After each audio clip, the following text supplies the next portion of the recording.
नमस्कार, प्रणाम, हर हर महादेव, श्री गुरु चरण कमलेभ्यो नमः।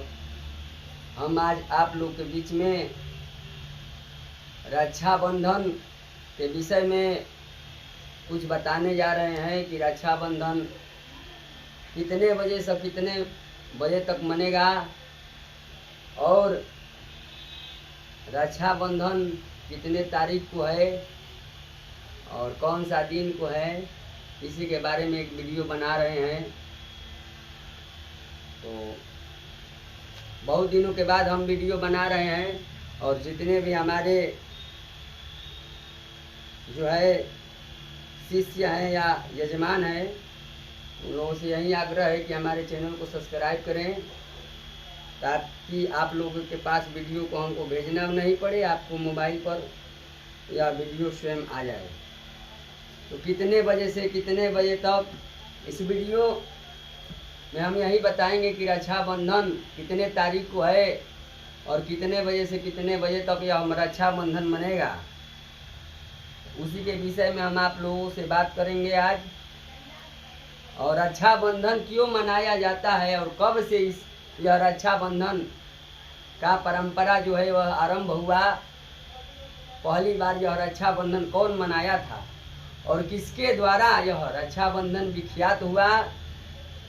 और सनातन धर्मियों से मैं यही आग्रह करना चाहता हूँ कि आप हमारे चैनल को सब्सक्राइब करें, जिससे आप लोगों को ज्योतिष के विषय में जानकारी प्राप्ति होगी, व्रत त्यौहार निर्णय के विषय में आप लोगों को जानकारी होगी, पुराण की कथाओं के विषय में जानकारी होगी और ग्रहों के उपायों के विषय में आप लोग को इस चैनल के माध्यम से जानकारी होगी। हमारा लक्ष्य यही है कि सबको कुछ ना कुछ अपने सनातन धर्म के बारे में पता चले और किस प्रकार कौन सा व्रत करना चाहिए और किस व्रत को किस प्रकार करने से क्या फल की प्राप्ति होती है और कौन से ग्रह नक्षत्र इत्यादि के विषय में क्या उपाय करने से ग्रहों की शांति प्राप्ति होती है। और यह हमारे चैनल वेद और विज्ञान से यही आप लोगों को जानकारियाँ प्राप्त होगी। तो ज़्यादा से ज़्यादा हमारे चैनल को सब्सक्राइब कीजिए और वीडियो को अपने हित मित्रों के पास शेयर करिए। तो हम अब बता रहे हैं आप लोगों को, ये जो है रक्षाबंधन है वह 19 तारीख को 19/8/2024 दिन सोमवार, श्रावण माह। और ये देखिए कितना अच्छा इस श्रावण माह का संयोग है कि श्रावण सोमवार से आरंभ होकर के और यह श्रावण सोमवार को ही विश्राम होगा। तो कितना बढ़िया अच्छा योग इस सावन में बना है। ऐसा योग 71 साल बाद, 71 साल पहले ऐसा ही योग बना था, उसके बाद फिर 71 साल बाद 2024 में जो है यह योग बना हुआ है। तो 19 तारीख को दिन सोमवार पड़ रहा है और श्रवण नक्षत्र आपका दिन में 8:49 तक उस दिन श्रवण नक्षत्र जो है वह भोग कर रहा है। और सौभाग्य योग है जो है वह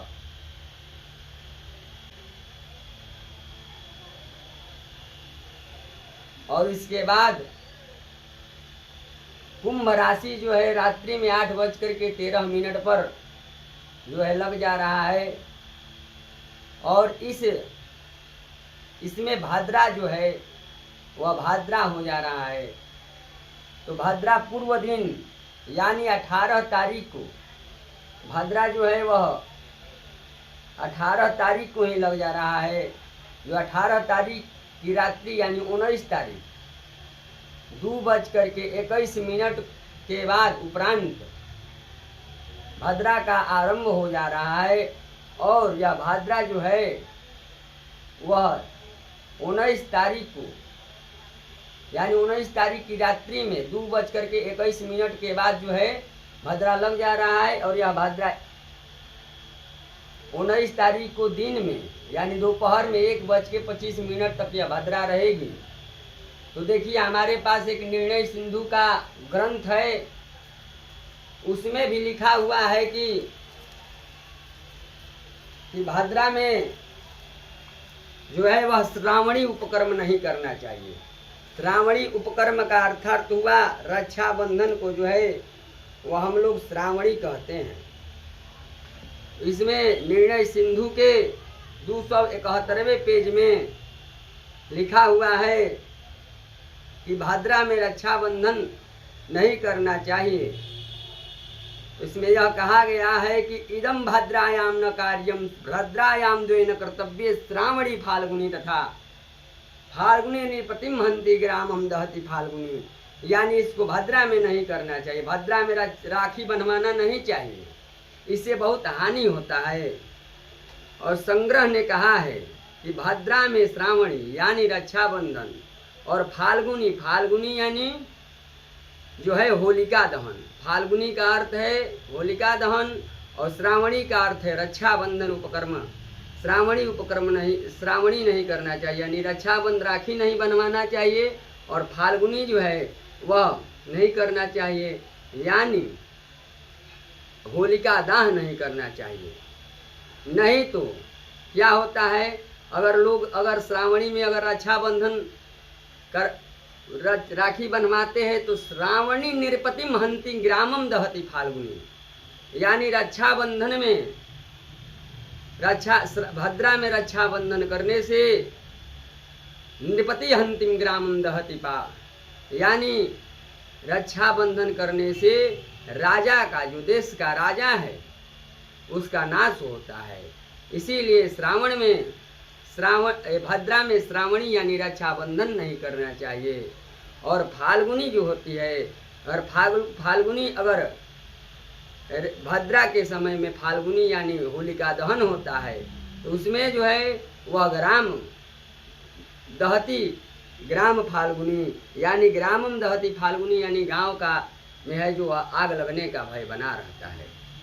इसीलिए भद्रा में यह श्रावणी उपकर्म, श्रावणी नहीं यानी रक्षाबंधन नहीं करना चाहिए। और देखिए तो उस दिन भद्रा लग रहा है, इसमें यह नहीं दिया है कि स्वर्गीय मृत्यु और पाताले, इसमें केवल यह नहीं कहा गया है कि स्वर्गलोक में भद्रा व्याप्त हो। जैसे कुछ शुभ कार्य में जो है भद्रा में कोई शुभ कार्य, विवाह शादी इत्यादि भद्रा में और तिलक इत्यादि वर्जित है, लेकिन उसमें जब मृत्यु लोक में भद्रा हो तभी वर्जित है। बाकी पाताल लोक और स्वर्ग लोक में जब भद्रा होता है तो तिलक विवाह इत्यादि शुभ कार्य होते हैं।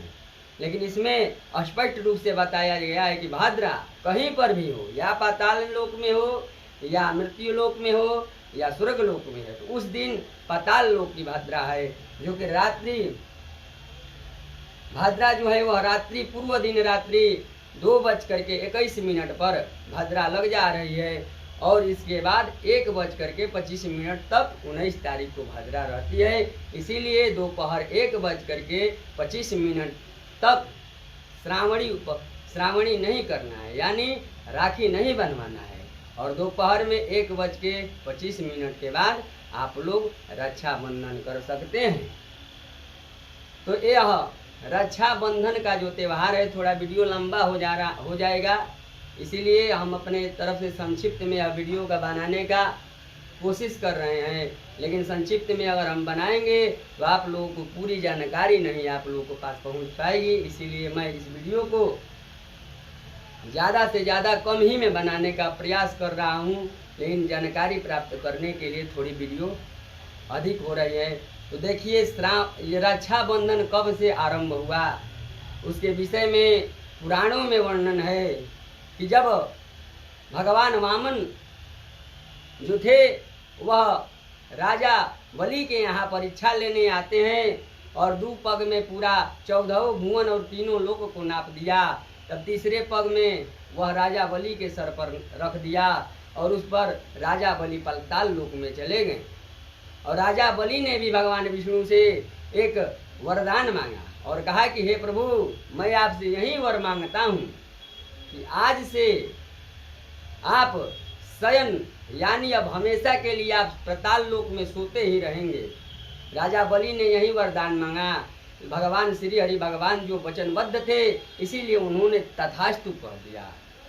जब यह बात जो लक्ष्मी जी को पता चली, तब उन्होंने अपने विष्णु भगवान को, श्री हरि भगवान विष्णु को खोजते हुए, वह पता लगाते हुए उनको पता चला कि ऐसी ऐसी बात है। जो राजा बलि है, उनसे वरदान मांग लिया है कि आप सदैव पाताल लोक में निवास करेंगे, सोते रहेंगे, यही वरदान मांगा है।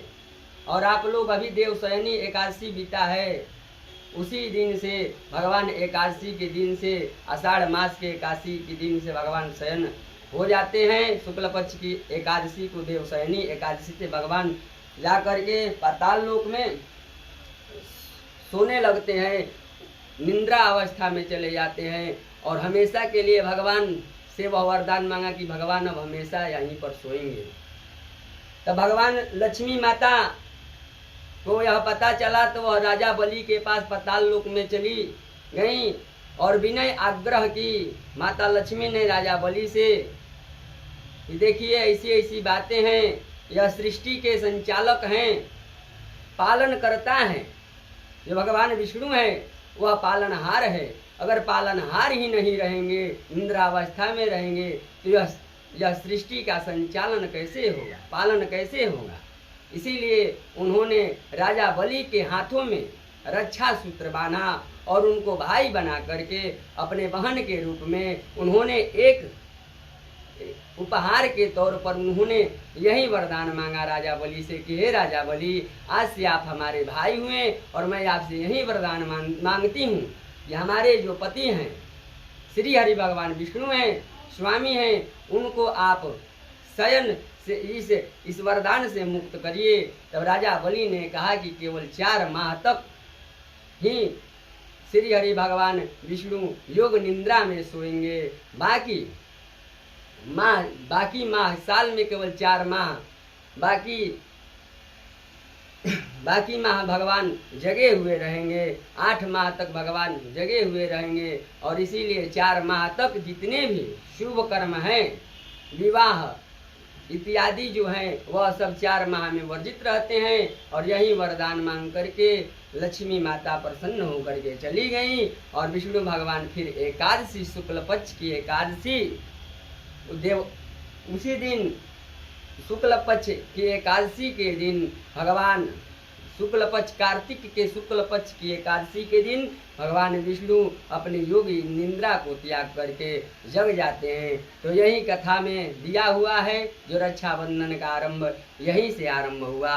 और एक कथा के अनुसार माता लक्ष्मी जी ने गणेश भगवान को भी राखी बांधा था, इसीलिए इस रक्षाबंधन पर्व को मनाया जाता है।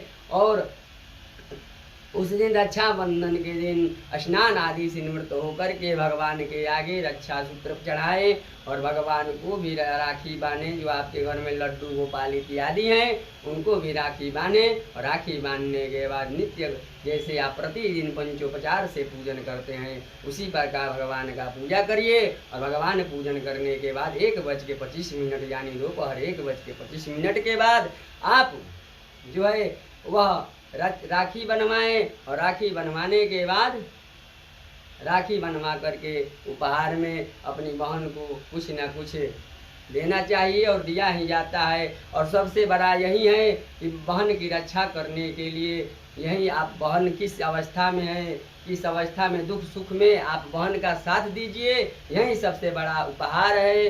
हर हर महादेव। इसी के साथ मैं अपनी जो वीडियो का विश्राम कर रहा हूँ। हर हर महादेव। श्री गुरु शरणं कमलेभ्यो नमः। जय माता दी।